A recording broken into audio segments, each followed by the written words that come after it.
Join us on Patreon and become part of our journey to uncover history's untold stories.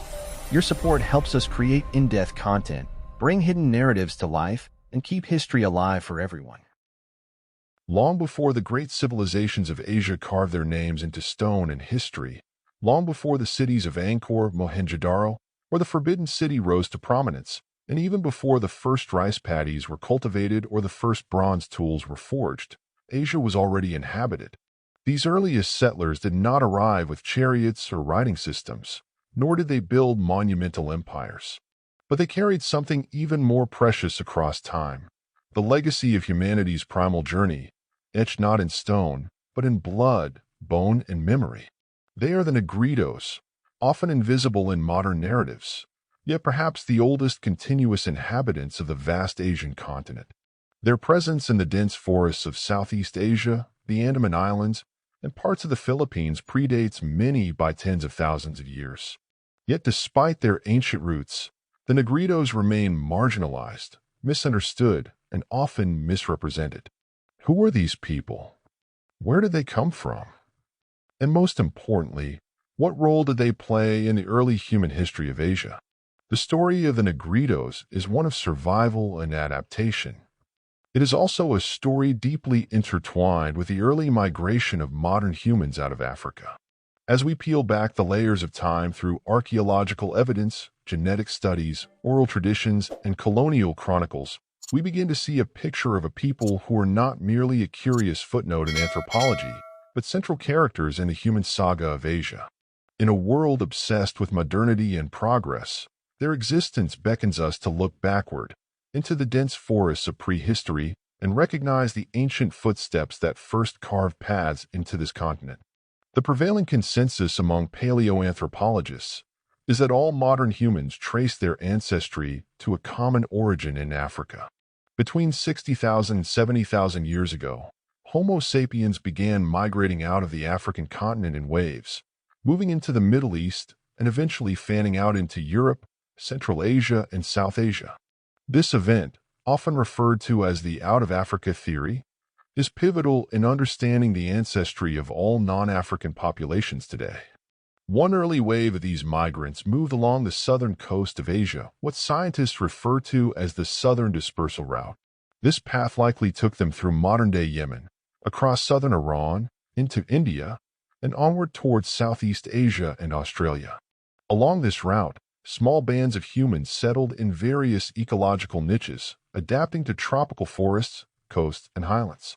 It is within this wave that the ancestors of today's Negrito populations are believed to have arrived in Asia tens of thousands of years ago. Their physical features, short stature, tightly curled hair, dark skin, and broad noses, have long invited comparisons with sub-Saharan Africans. However, genetics has made it clear that these similarities are not due to recent common ancestry, but rather the result of convergent evolution, the process whereby similar environmental pressures result in similar traits developing in unrelated populations. In other words, the Negrito's African-like appearance is not a sign of recent descent from Africa, but of ancient shared ancestry and adaptation to similar climates. The term Negrito is not the name of a single ethnic group, but colonial-era label used to categorize diverse indigenous populations in Southeast Asia who share certain physical features.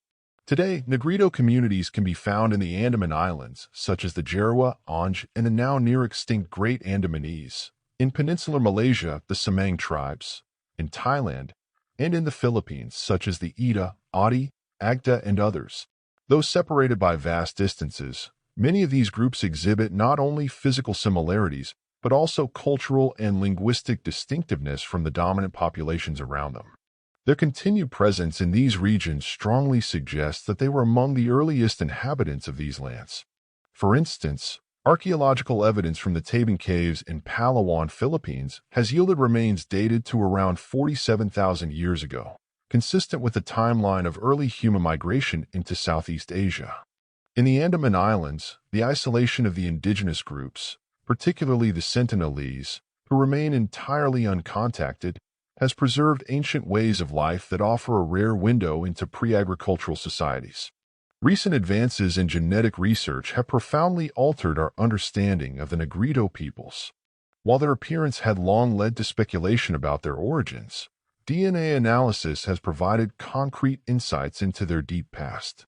One of the most significant revelations is that Negrito groups in Southeast Asia carry high levels of what is termed Australo-Melanesian ancestry, a genetic signature that links them with the indigenous peoples of Australia and Papua New Guinea.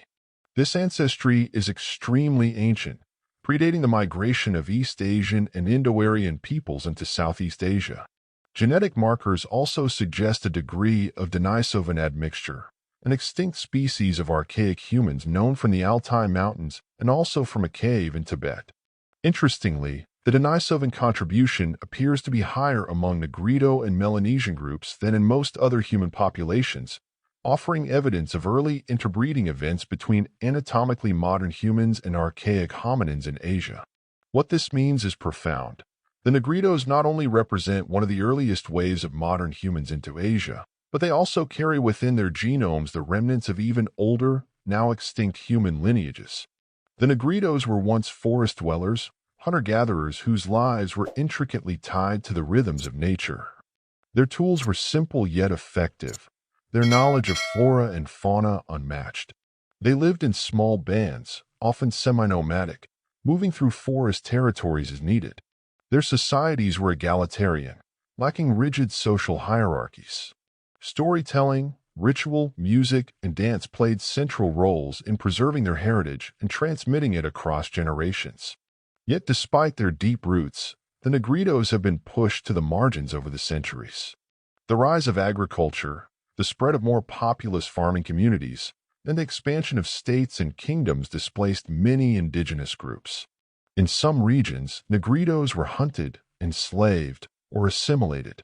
In others, such as the Philippines, they were driven into increasingly remote areas. Colonial rule further entrenched their marginalization.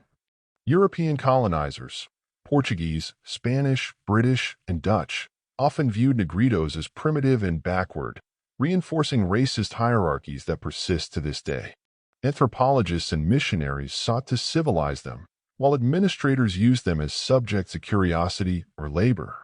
Nevertheless, many Negrito communities resisted assimilation, preserving their unique languages, spiritual beliefs, and customs even under pressure.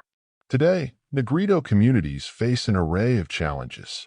Land dispossession remains one of the most critical issues. As governments and corporations pursue development projects, logging, mining, agriculture, Negrito lands are being appropriated. Displacement has led to the loss of traditional livelihoods and dependence on external support, often from hostile or indifferent states. Discrimination and racism are also prevalent. In many countries, Negritos are stigmatized, caricatured in media, or simply ignored. Educational and healthcare systems often fail to serve their needs, and political representation is minimal.